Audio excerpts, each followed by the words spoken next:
हर हर महादेव भक्तों, जय श्री राधे।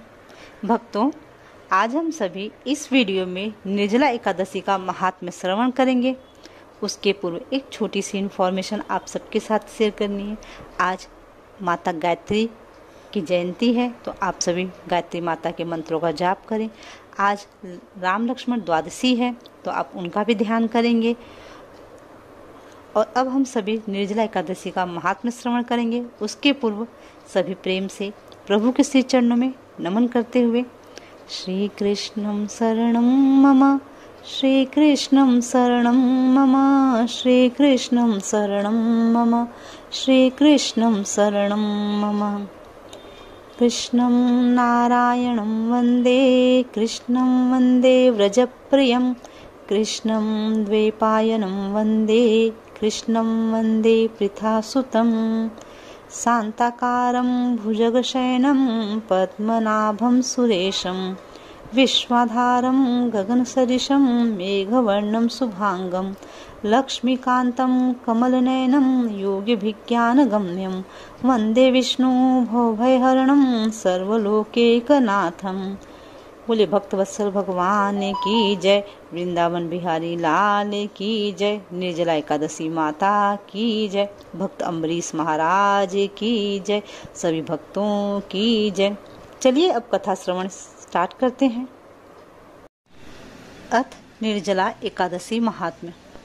श्री भीमसेन बोले, हे पितामह, भ्राता युधिष्ठिर, माता कुंती, द्रौपदी, अर्जुन, नकुल और सहदेव आदि एकादशी के दान व्रत करते हैं और मुझसे एकादशी के दिन अन्न खाने को मना करते हैं। मैं उनसे कहता हूँ कि भाई, मैं भक्तिपूर्वक भगवान की पूजा कर सकता हूँ, परंतु मैं एकादशी के दिन भूखा नहीं रह सकता।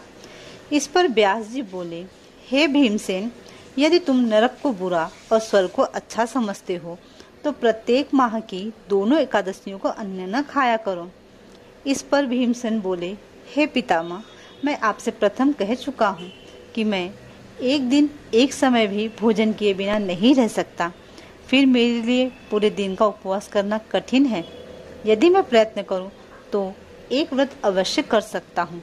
अतः आप मुझे कोई एक व्रत बतलाइए जिससे मुझे स्वर्ग की प्राप्ति हो। श्री व्यास जी बोले, हे वायुपुत्र, बड़े बड़े ऋषि और महर्षियों ने बहुत से शास्त्र आदि बनाए कि मनुष्य को दोनों पक्षों की एकादशियों का व्रत करना चाहिए। इससे उन्हें स्वर्ग की प्राप्ति होती है। श्री व्यास जी के वचनों को सुनकर भीमसेन ने नरक में जाने के कारण अत्यंत भयभीत हुए और लता के समान कांपने लगे। वह बोले, हे पितामह, अब मैं क्या करूं, क्योंकि मुझसे व्रत नहीं हो सकता है।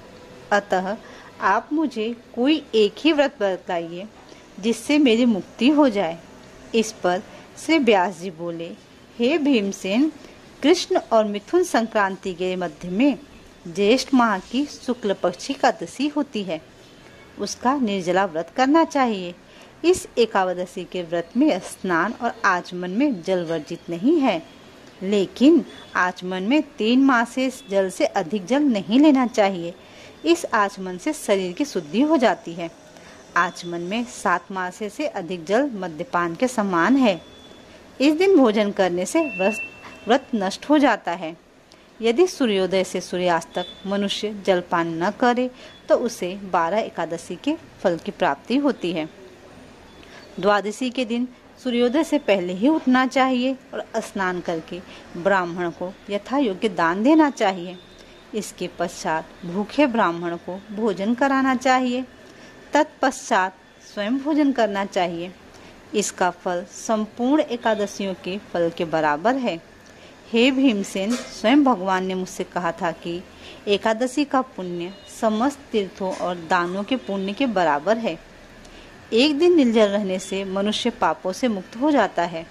जो मनुष्य निर्जला एकादशी का व्रत करते हैं उसको मृत्यु के समय भयानक यमदूत नहीं दिखते हैं। उस समय भगवान विष्णु के यमदूत स्वर्ग से आते हैं और उनको पुष्पक विमान पर बिठाकर स्वर्ग को ले जाते हैं। अतः संसार में सबसे श्रेष्ठ निर्जला एकादशी का व्रत है। अतः यत्न पूर्वक एक एकादशी का निर्जल व्रत करना चाहिए।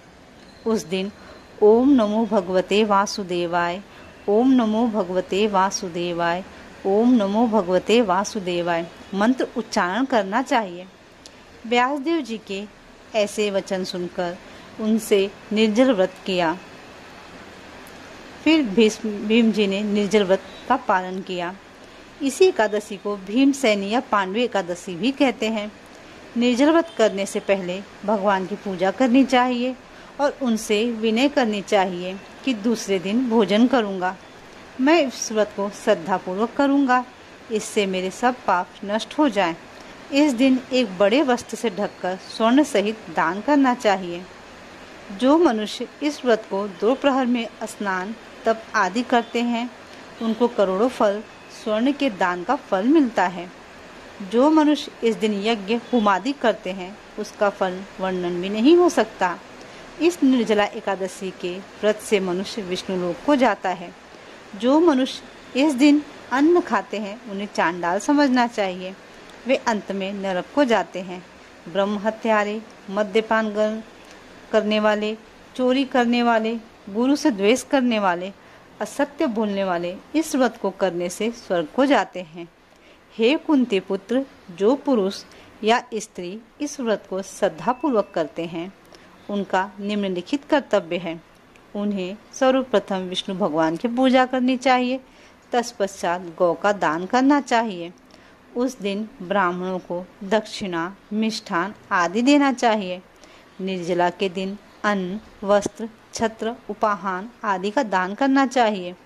जो मनुष्य इस कथा को प्रेम पूर्वक सुनते व पढ़ते हैं, उनको स्वर्ग की प्राप्ति होती है। भक्तों, आप सभी ने देख लिया निर्जला एकादशी व्रत से हमें कितना पुण्य प्राप्त होने वाला है। मेरी आप सबसे रिक्वेस्ट है, आप सभी इस वीडियो को और भी डिवोटीज के साथ शेयर करें, उन्हें भी निर्जला एकादशी का व्रत का महात्म्य सुनने का अवसर प्रदान हो प्रभु की दया से। और प्रभु कार्य में हमें हमेशा आगे रहना चाहिए, बस मेरी आप सबसे यही विनती है। प्रभु श्री हरि, माता हरि प्रिया हम पर, आप पर, हम सभी पर अपनी कृपा दृष्टि, दया दृष्टि बनाए रखें, यही भगवान से प्रार्थना है। जय श्री राधे, हर हर महादेव।